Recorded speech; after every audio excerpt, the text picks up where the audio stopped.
Have you ever made a mistake so big you were sure it was the last thing you'd ever do? Meet Charlotte Mitchell. She was invisible, a broke, desperate hotel maid trying to survive in New York City. Then came the night she broke every rule. She walked into the wrong room, saw the most dangerous man in the city dying, and did the unthinkable. She punched a Mafia don in the gut. Most people would be buried for touching Damien Valenti. But what happened next wasn't a funeral. It was a proposal. This is the true, twisted story of how one violent act turned a maid into a target, a prisoner, and finally, a legend. You won't believe the secret she uncovered inside the Valenti mansion. New York City doesn't care if you're drowning. It just pours more rain on you. No one knew this better than Charlotte Mitchell. At 24, Charlotte wasn't living. She was surviving, and barely. Her phone was a ticking time bomb of debt collector notifications. Her apartment was a shoebox in Queens with a radiator that hissed but never heated, and her job at the Sterling Hotel was the only thread keeping her from homelessness.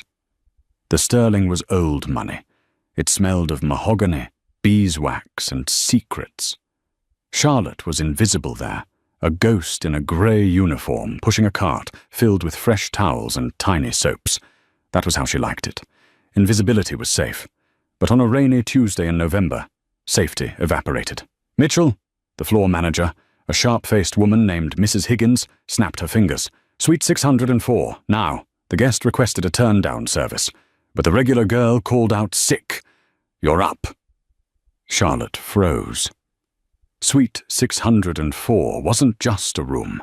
It was the presidential suite.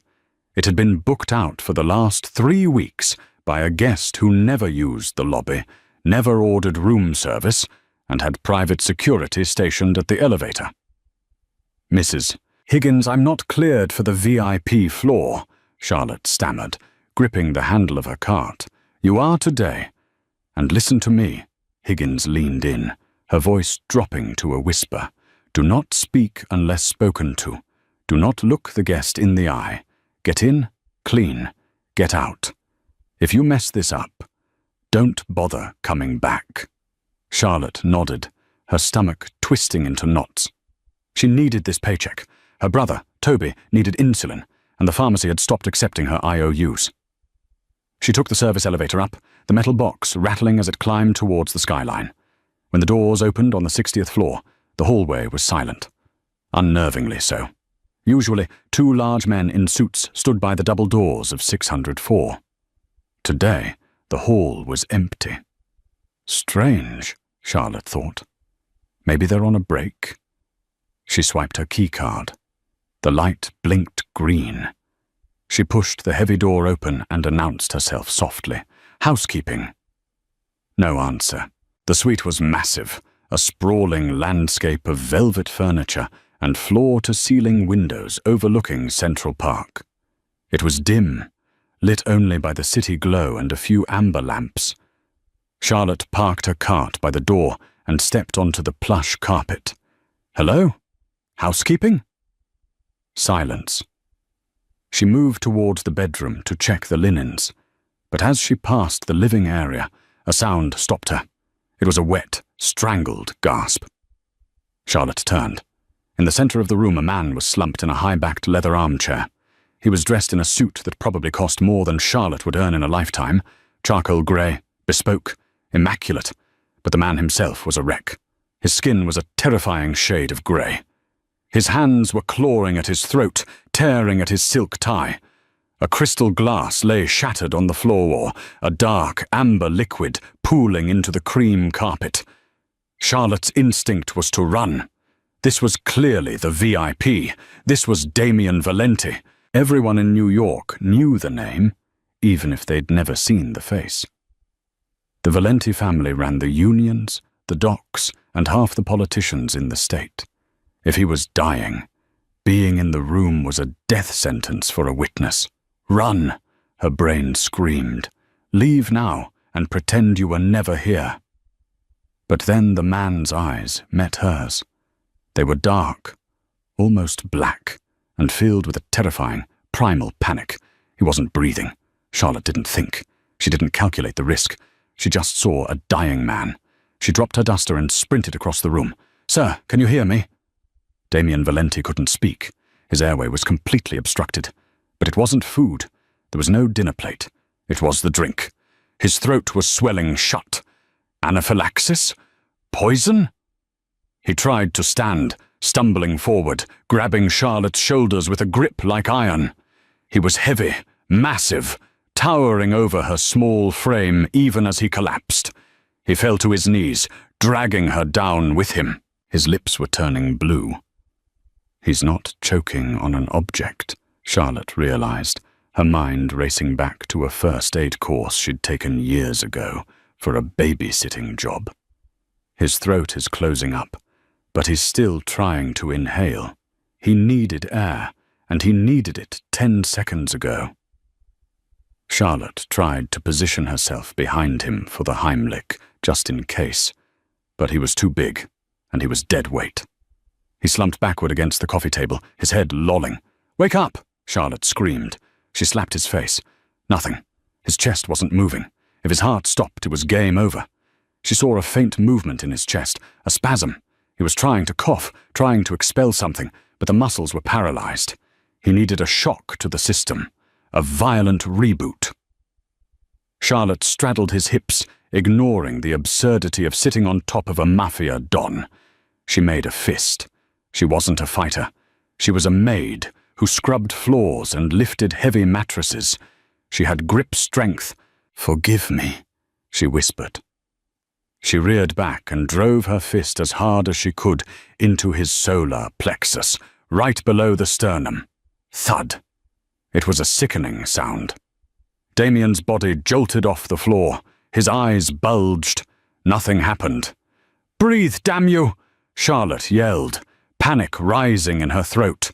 She pulled back and struck him again, harder this time, putting her entire body weight behind the punch. Wham! Suddenly Damien Valenti convulsed. He leaned forward and retched violently. A mixture of bile and the amber liquid expelled onto the expensive carpet. He gasped, a ragged, desperate intake of air that sounded like a saw cutting through wood. He coughed, sputtering, his hands flying to his chest. He was breathing. Charlotte scrambled back, breathless, her hand throbbing from the impact. She sat on her heels, watching him. He was on his hands and knees, heaving, the color slowly returning to his face. For a moment, the only sound was his labored breathing and the rain against the window. Charlotte realized with dawning horror what she had just done. She had just assaulted the head of the Valenti crime family. She was sitting on the floor of the presidential suite with a bruised hand and a vomit-stained billionaire. She stood up, her legs shaking. I should go. I'll call the paramedics." She turned towards the door. Click, the sound of a safety being disengaged echoed through the room. It came from the hallway door.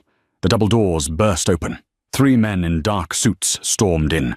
They didn't look like hotel security. They looked like predators. They saw the shattered glass. They saw their boss on the floor, wiping his mouth. And they saw Charlotte, standing over him, looking guilty as sin. "Boss!" the lead man shouted, raising a handgun and pointing it directly at Charlotte's forehead. "Don't move!" he roared at her. "Get on the ground, now!" Charlotte threw her hands up, tears springing to her eyes. "I helped him. I swear I was helping him." "On the ground." The man advanced, the barrel of the gun looking like a cannon. Damien Valenti let out a low growl from the floor. He held up one hand, palm out. "Wait," Damien rasped. His voice was ruined, gravelly and harsh. The gunman hesitated, his finger still on the trigger. "She hit you, boss. We heard the thump. She's an assassin." "I'm a maid," Charlotte cried, her voice cracking. Damien slowly pushed himself up. He wiped his mouth with the back of his hand, his dark eyes locking onto Charlotte. There was no gratitude in them yet, only calculation, a cold, predatory assessment. He stood up, swaying slightly, but regaining his composure with terrifying speed. He looked at the mess on the floor, then at Charlotte's trembling form, and finally at her name tag. Mitchell. Bruno, Damien said, his voice barely a whisper but commanding total silence. "Lower the gun." "But boss, I said lower it." Bruno lowered the weapon but kept his eyes on Charlotte. Damien took a step toward her. Charlotte wanted to retreat, but her back hit the wall. He loomed over her, smelling of expensive cologne and the acrid scent of sickness. He looked at her hand. Her knuckles were red and already swelling. He reached out and took her hand. Charlotte flinched, expecting him to crush it. Instead, he lifted it to eye level, inspecting the bruise. "You have a hell of a right hook, Miss Mitchell," he rasped. I thought you were dying," she whispered. "I was," Damien said. He dropped her hand and turned to Bruno. "Check the drink. It was the scotch. Someone spiked the bottle." Bruno's face went pale. "The seal was broken?" "It is now," Damien said. He turned back to Charlotte. "You saved my life. But now you have a problem." Charlotte blinked, confusion warring with fear. "Problem? I can just leave. I won't tell anyone." Damien shook his head slowly. A dark, humorless smile touched his lips. "You touched me. You saw me weak. You know someone tried to kill me." He stepped closer, boxing her in. "In my world, Charlotte, that makes you a loose end. And we usually cut loose ends." Charlotte stopped breathing. "However," Damien continued, his gaze dropping to her worn-out shoes, "I find myself in need of someone with your unique skill set. Someone who acts first and panics later." He reached into his jacket pocket. Charlotte flinched again, expecting a weapon. He pulled out a sleek black phone and dialed a number. "Bring the car around," he said into the phone, "and pack a bag for Miss Mitchell." "What?" Charlotte gasped. "No, I can't go with you. My job. My brother." Damien hung up and looked at her. "Your job is gone. You assaulted a guest. As for your brother—" "Toby, is it?" Charlotte's blood ran cold. "How do you know his name?" "I know everything that happens in this building," Damien said. "You have debts, Charlotte. Big ones. Come with me, and they disappear. Walk out that door, and you're on your own with the police, the hotel, and whoever tried to poison me, who will definitely come looking for the witness." He extended a hand. It wasn't an offer. It was a command disguised as a choice. "So, Charlotte, do you want to be a maid who goes to prison? Or do you want to be the woman who owns the man who owns the city?" The ride to the Valenti estate was silent, a silence that felt heavier than the bulletproof glass separating Charlotte from the rainy New York streets. She sat in the back of the black SUV, gripping her knees. Her knuckles were turning a deep, angry purple, a souvenir from punching the most powerful man in the city. Damien Valenti sat opposite her, reading files on a tablet. He had changed his shirt in the car, swapping the vomit-stained silk for a crisp white dress shirt he'd pulled from a hidden compartment. He looked immaculate again, like the near-death experience in Suite 604 had never happened. But Charlotte noticed his hand trembled slightly when he reached for his water. "Where are we going?" Charlotte asked, her voice small. Damien didn't look up. "Long Island, the North Shore." "And my brother?" "Toby?" "Bruno has already dispatched a team to your apartment," Damien said, swiping a finger across the screen. "They will collect his medication and transfer him to St. Jude's private wing. It's the best facility in the state. He'll have round-the-clock care." Charlotte's heart hammered against her ribs. St. Jude's cost thousands a night. "I can't pay for that." Damien finally looked up.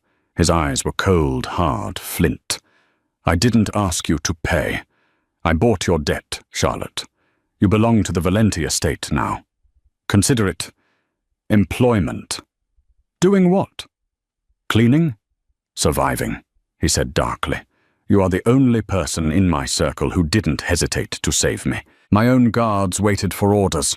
You just acted. That makes you valuable. And it makes you dangerous to anyone who wants me dead." The car turned off the highway and onto a winding private road. Massive iron gates swung open.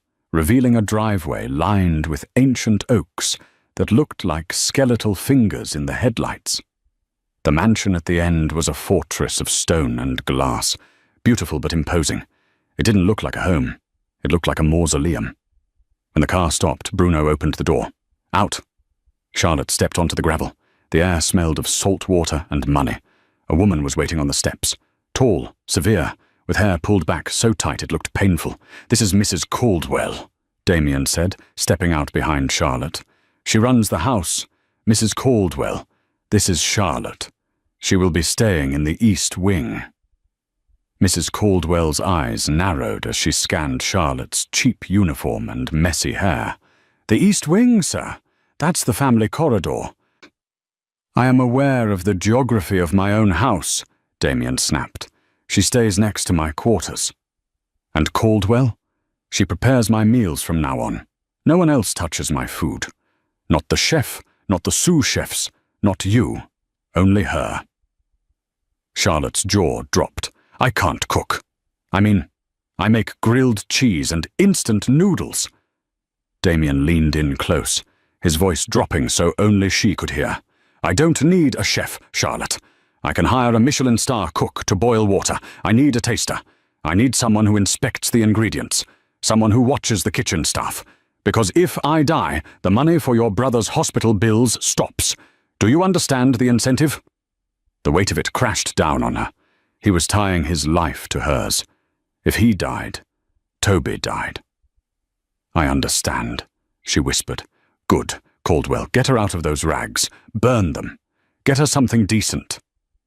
Damien swept past them into the house without looking back. The next 2 weeks were a blur of terror and luxury. Charlotte was scrubbed, measured, and dressed in clothes that cost more than her rent. Cashmere sweaters, tailored trousers, silk blouses. She felt like a doll being dressed up for a play she didn't know the lines to. She quickly learned that the Valenti estate was a nest of vipers. The staff were polite, but cold. They knew she wasn't a mistress. Damien never touched her, never even invited her into his room except to check his food. But they didn't know what she was. That mystery-bred resentment. But the real danger wasn't the staff. It was the family. On her 3rd Friday, the estate hosted a business dinner. That was the euphemism. In reality, it was a summit of the 5 syndicate heads of the tri-state area. Charlotte was in the kitchen, watching the head chef, a temperamental Frenchman named Jean-Luc, prepare a veal marsala. Her job was tedious but terrifying. She had to watch every pinch of salt, every pour of wine. "You hover like a vulture, girl," Jean-Luc spat, whisking a sauce. "Just doing my job, chef," Charlotte said, her eyes fixed on his hands. "The boss is paranoid," a smooth voice came from the doorway. Charlotte turned. Leaning against the doorframe was a man who looked like a younger, sharper version of Damien. He had the same dark hair, but his eyes were lighter, almost hazel, and his smile didn't reach them. "You must be the stray cat Damien picked up," the man said, walking into the kitchen. The kitchen staff immediately went silent and looked down. "I'm Charlotte." "I know, I'm Stefano, Damien's cousin." He reached out and picked up a grape from a fruit platter. He tossed it into his mouth. "I hear you punched him. Is that true?" Charlotte stiffened. "I was helping him." Stefano chuckled. "Of course.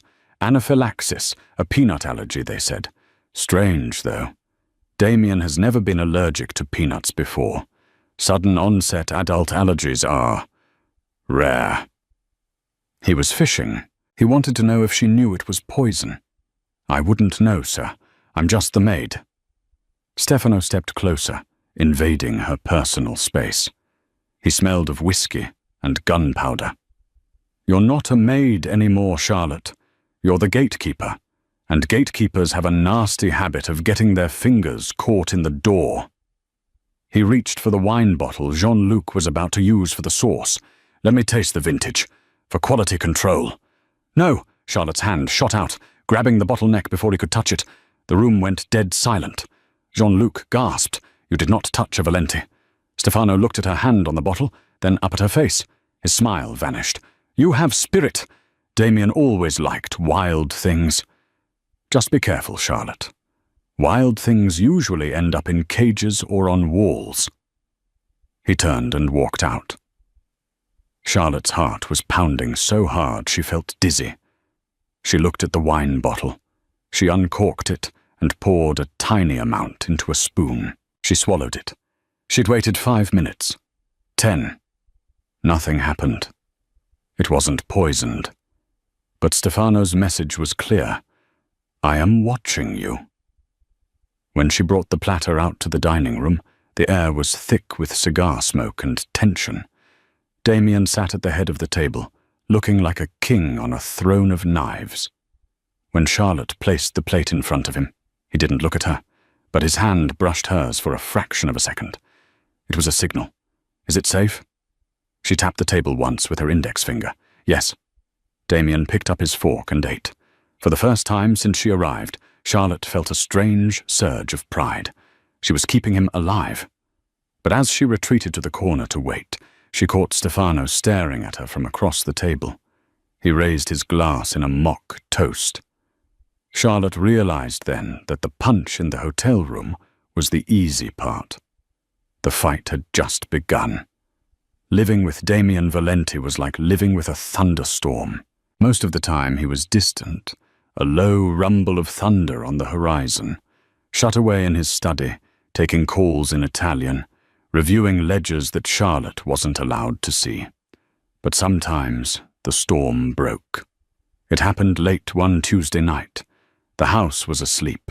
The only light came from the security floods outside. Charlotte couldn't sleep. She was worrying about Toby. She had visited him earlier that day. He looked better, his color returning, but he kept asking why she had fancy guards outside his room. She had lied, telling him she got a job with a celebrity. She went down to the kitchen to get warm milk, a habit from her childhood. As she passed the library, she heard a crash. Not a clumsy stumble, but the sound of something heavy being thrown. Charlotte froze.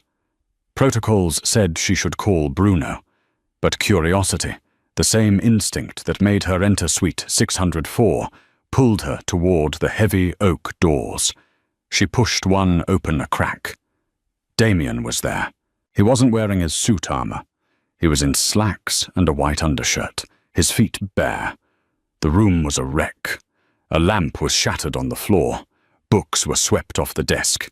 He was pacing, dragging his hands through his hair, muttering to himself, "Where is it? Where is the leak?" He looked unhinged, desperate. Charlotte stepped inside. "Mr. Valenti?" Damien spun around. In his hand, he held a heavy crystal decanter, raised as a weapon. When he saw it was her, he didn't lower it immediately. His chest was heaving. "I told you," he snarled, "never to come in here unannounced. I heard a crash. I thought you were hurt. I'm not hurt. I'm blind." He slammed the decanter down on the desk, luckily not breaking it. "Someone is bleeding my accounts. 3 shipments seized by the feds in 2 weeks.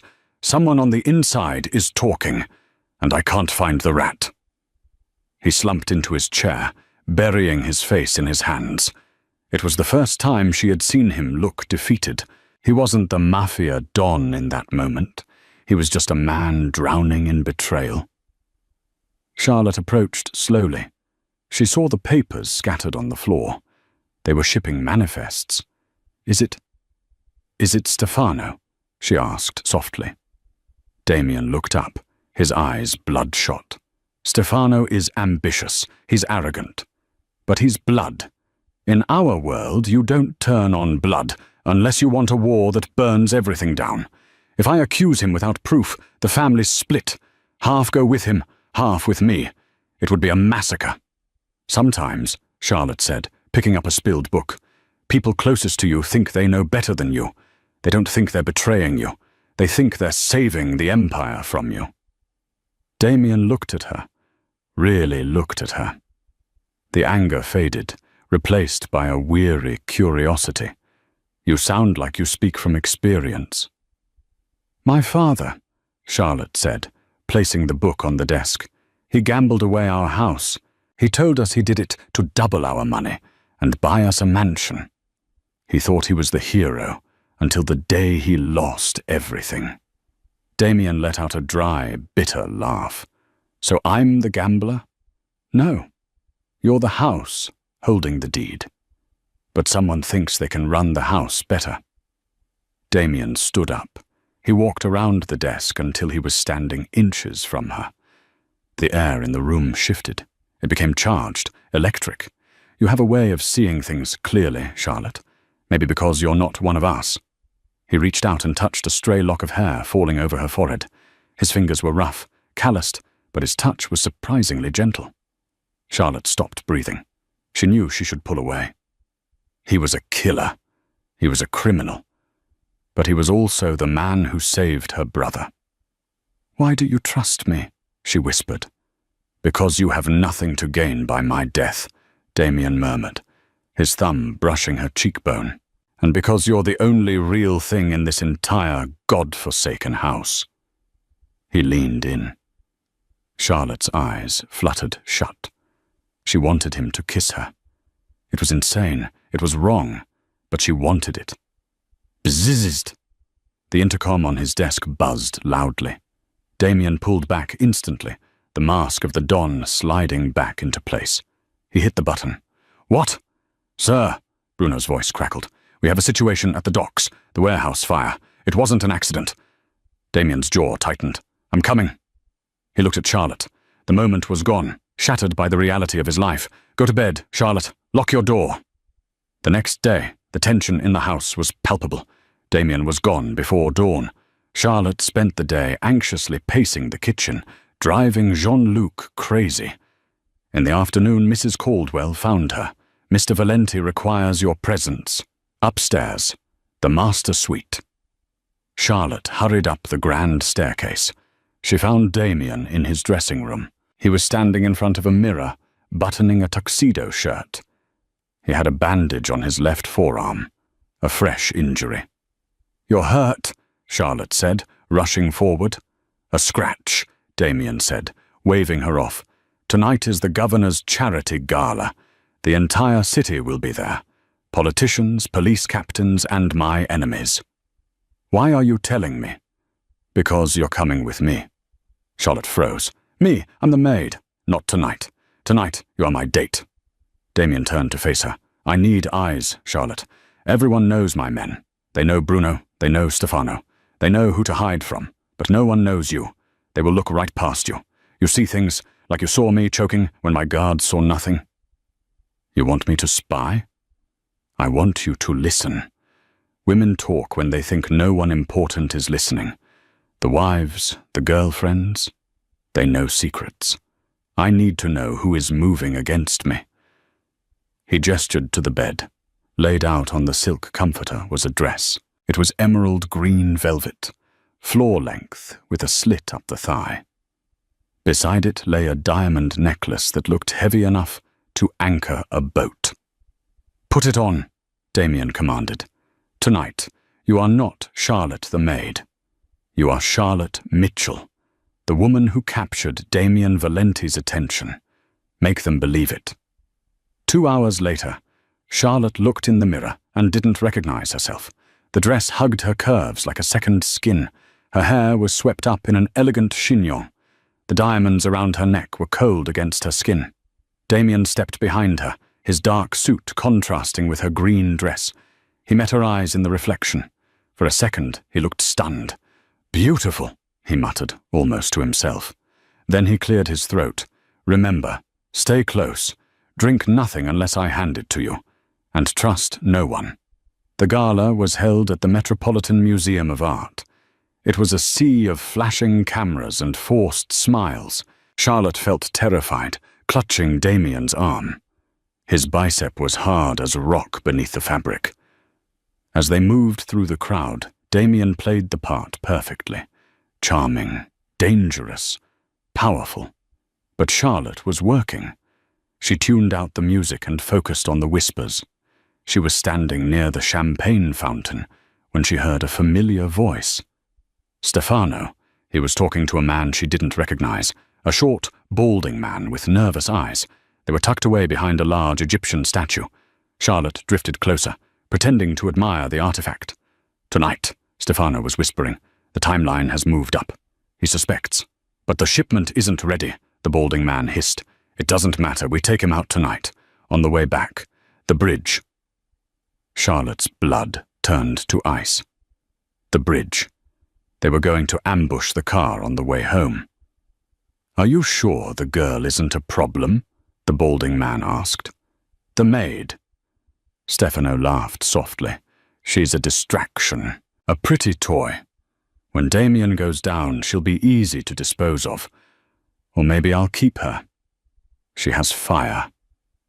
Charlotte felt bile rise in her throat. She had to warn Damien. Now! She turned to find him, but a hand clamped onto her upper arm. Lost, my dear? It wasn't Damien. It was a tall, elegant woman with icy blonde hair. She was smiling, but her grip was painful. Charlotte recognized her from the tabloids. Irina Moretti, the daughter of the rival family. I'm looking for Damien, Charlotte stammered. Damien is busy discussing peace treaties with my father, Irina purred. Why don't you and I have a chat in the ladies' room? I'm dying to know how a hotel maid ended up wearing the Valenti emeralds. She pulled Charlotte towards the corridor.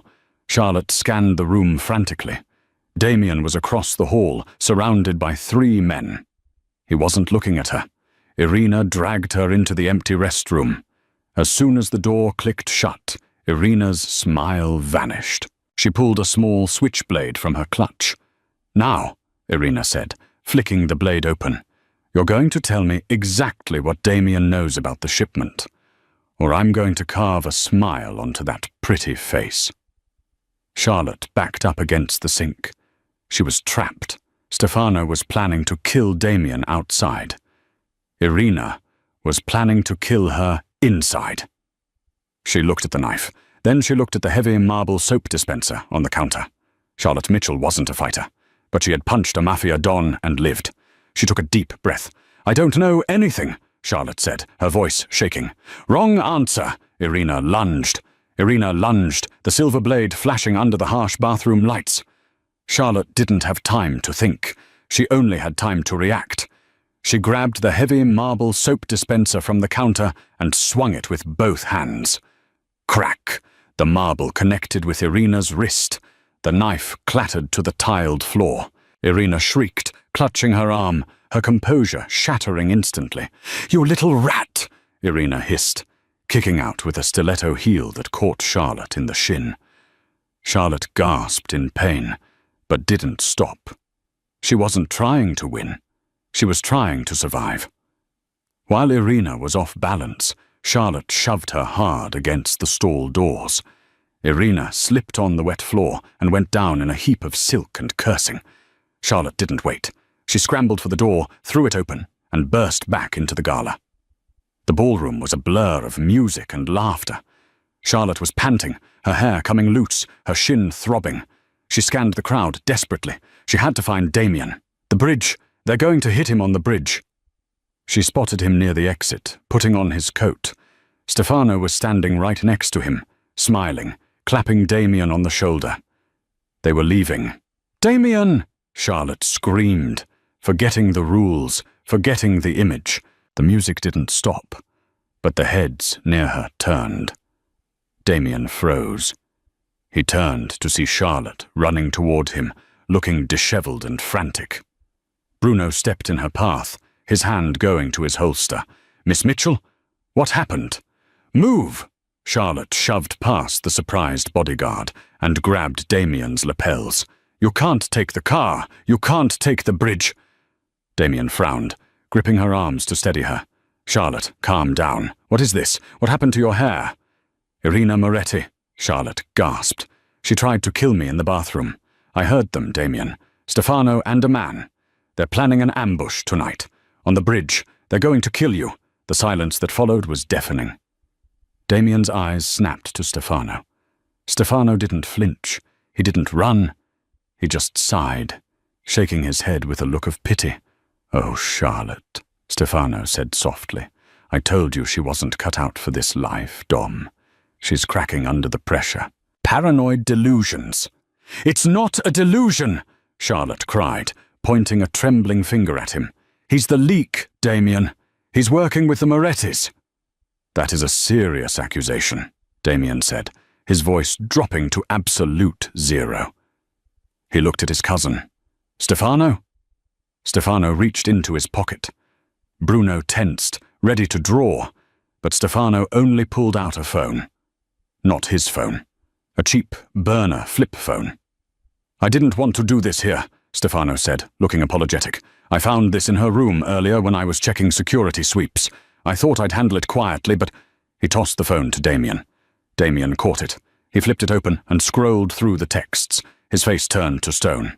"Read the last one," Stefano said. Damien read aloud, his voice devoid of emotion. "Target is leaving at 10 p.m. Take the bridge route. I will distract him."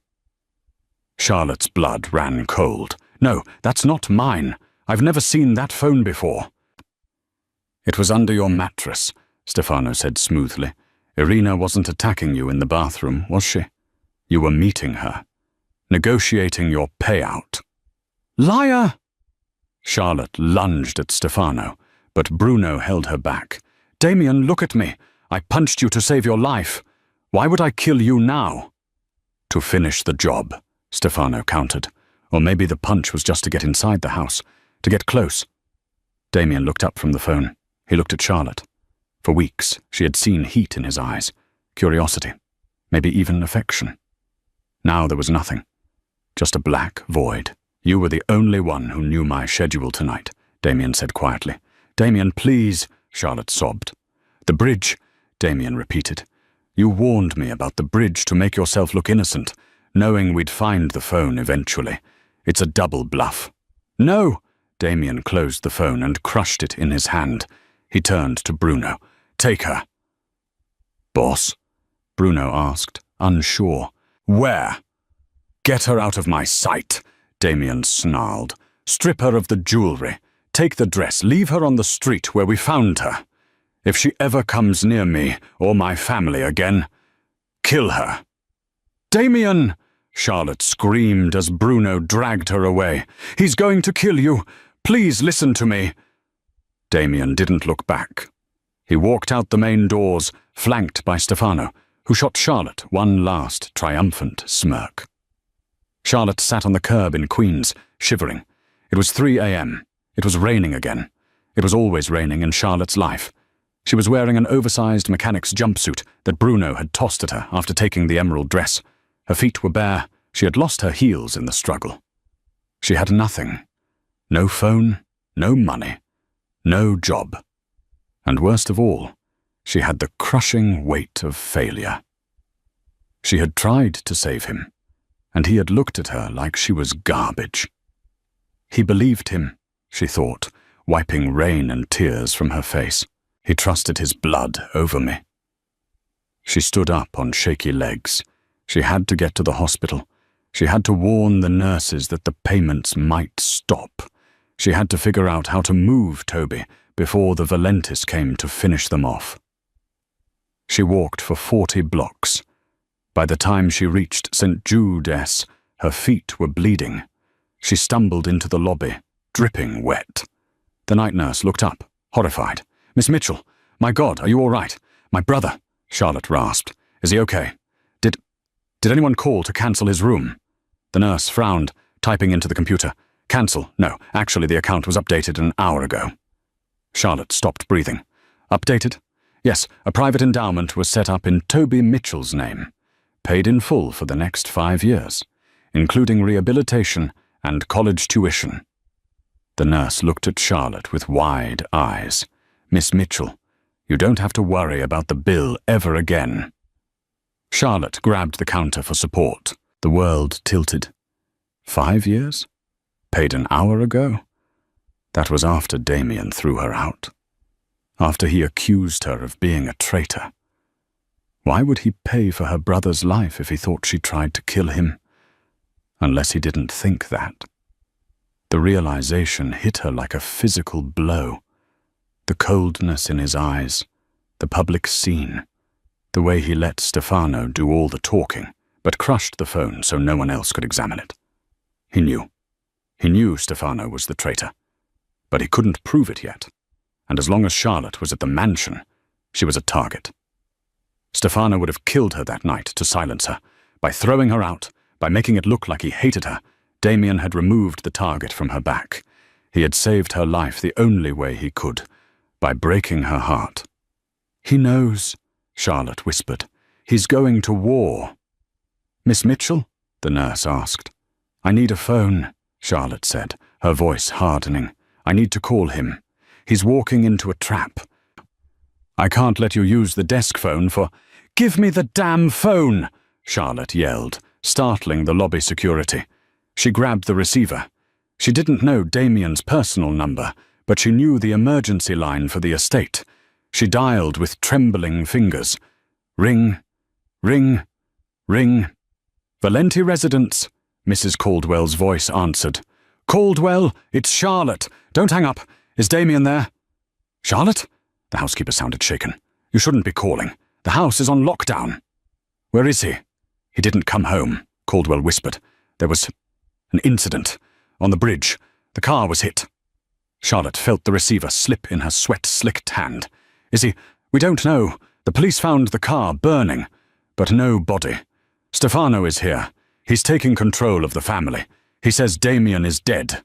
"He's not dead," Charlotte said, a fierce certainty burning in her chest. Damien Valenti didn't die in a car crash, not the man who survived poison and a punch to the gut. Stefano tried to kill him, but he missed. "Charlotte, you need to hide," Caldwell warned. "Stefano is sending cleanup crews. He's looking for loose ends." "Let him look," Charlotte said. She hung up. She turned to leave, but two men were blocking the hospital exit. They weren't Valenti men.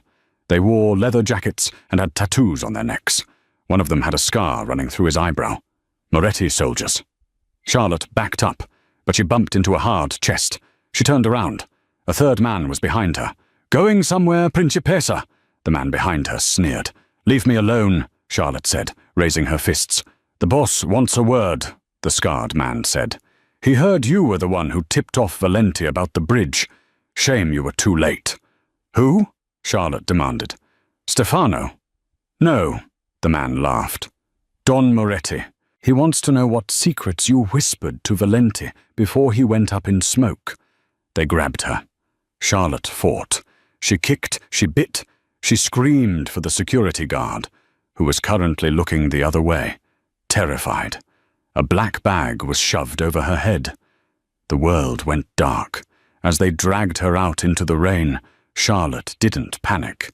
Her fear had burned away in the realization of what Damien had done for her. He had paid for Toby. He had tried to save her.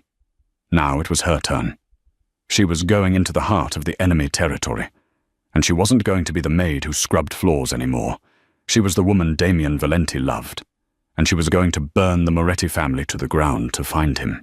The warehouse in the Bronx smelled of stale cigar smoke and rusted iron. Charlotte was tied to a wooden chair in the center of a wide, empty floor.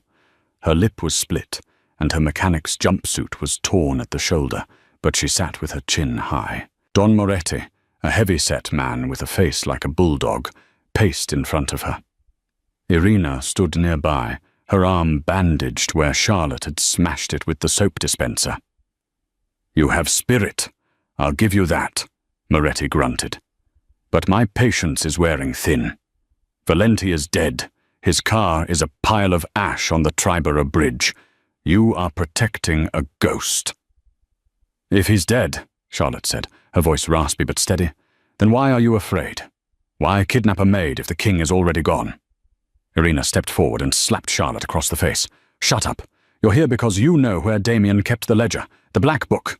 Stefano says you were the only one allowed in the study." Charlotte tasted blood. She smiled. "Stefano is a fool. He thinks he can run the city. He couldn't even run a lemonade stand without stealing from the jar." "Stefano is our partner now," Moretti sneered. "With Damien gone, we divide the territory. But first, I want the access codes to the offshore accounts. Stefano says Damien changed them last week. He thinks you saw the new ones." "I don't know any codes," Charlotte said.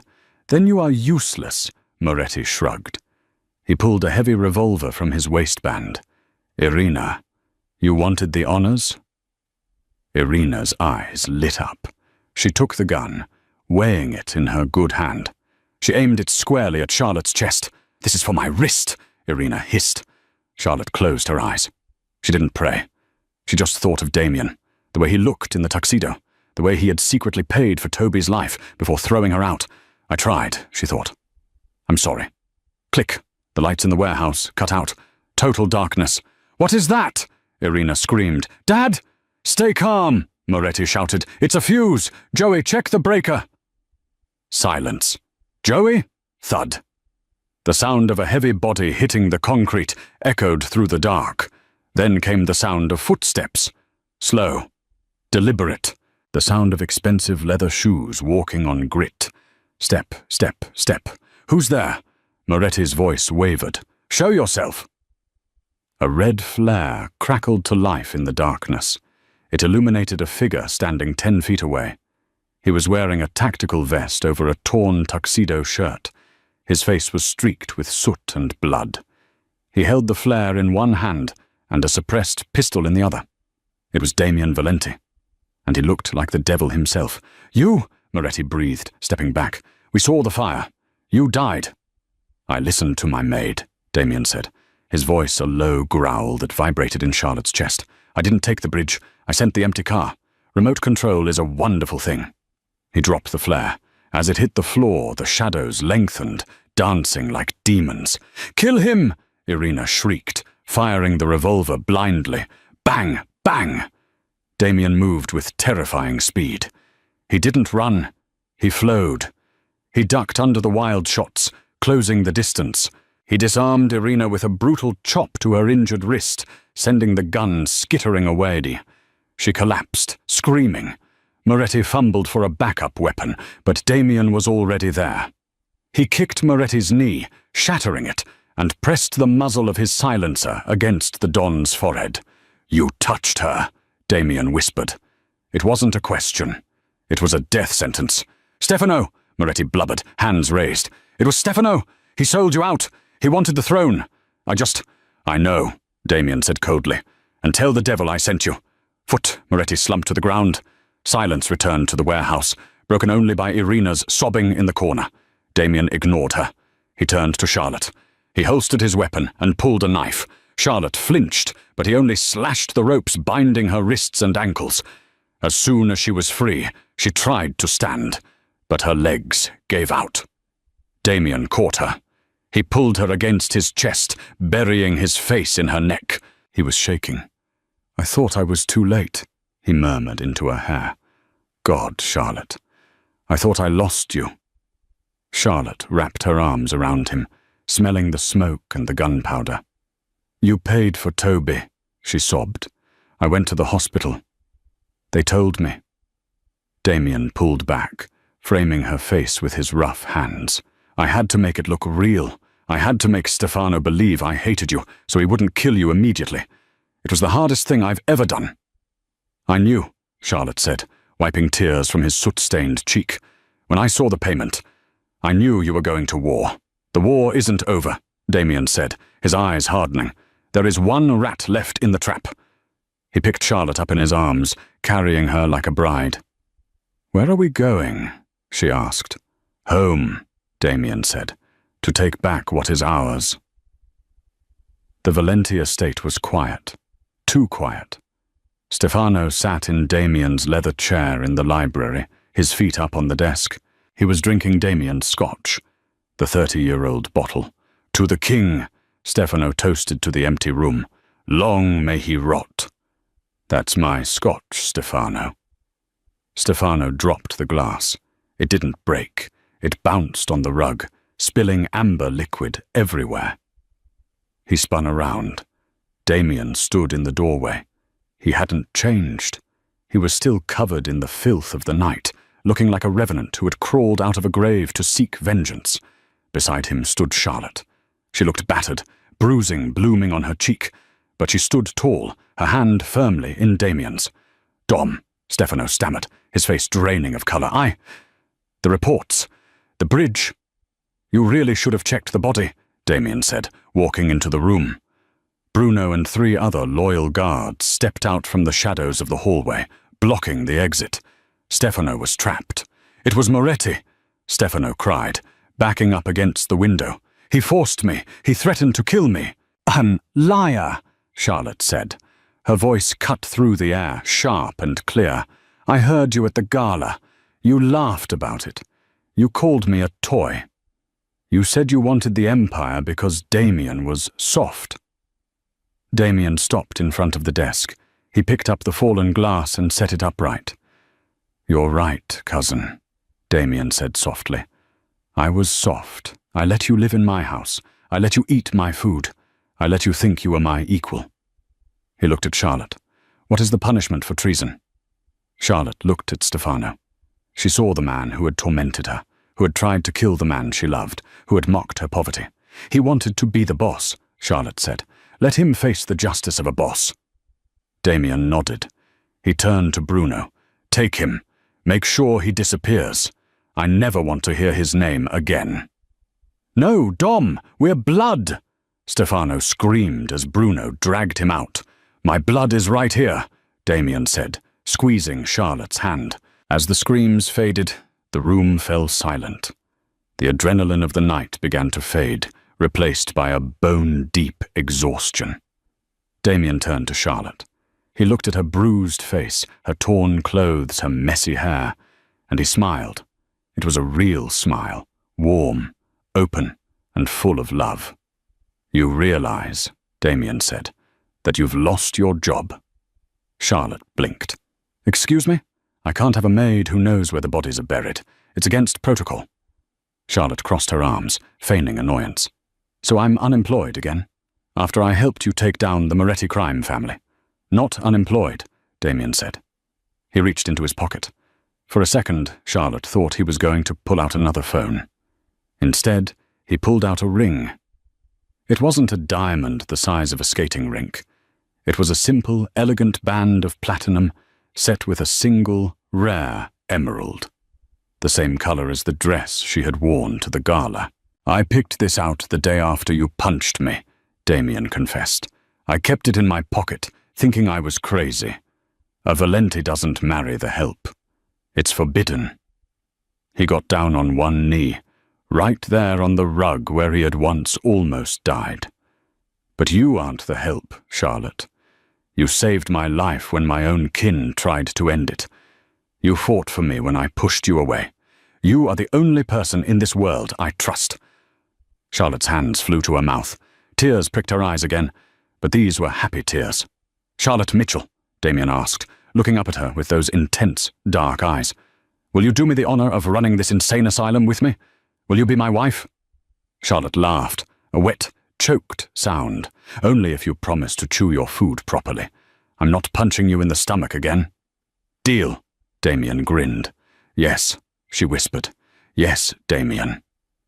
He slid the ring onto her finger. It fit perfectly. He stood up and kissed her, a kiss that tasted of scotch, survival, and forever. 3 years later. The headlines had changed.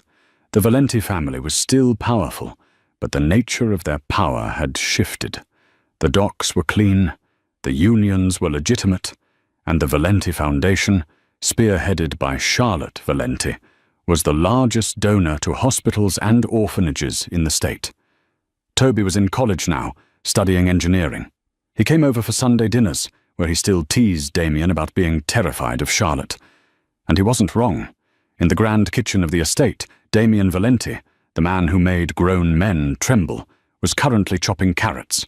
Thinner, Charlotte commanded, sitting on the counter with a glass of wine, watching him. I am a crime lord, Charlotte, Damien grumbled, though there was no heat in it. I am not a sous chef.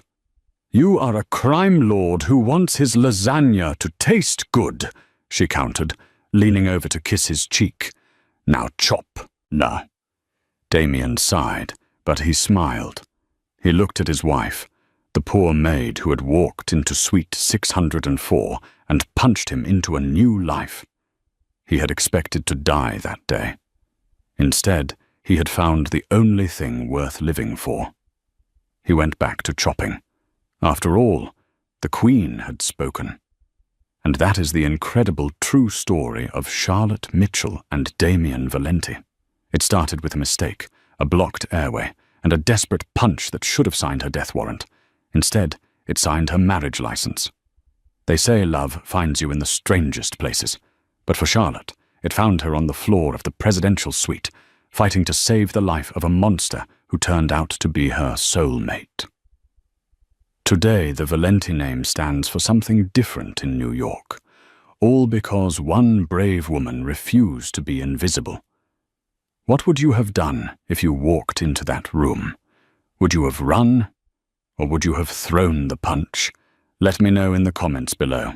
If you enjoyed this story of danger, betrayal, and romance, please hit that like button. It really helps the channel. Subscribe and ring the bell so you never miss a twisted tale. Thanks for watching, and I'll see you in the next one.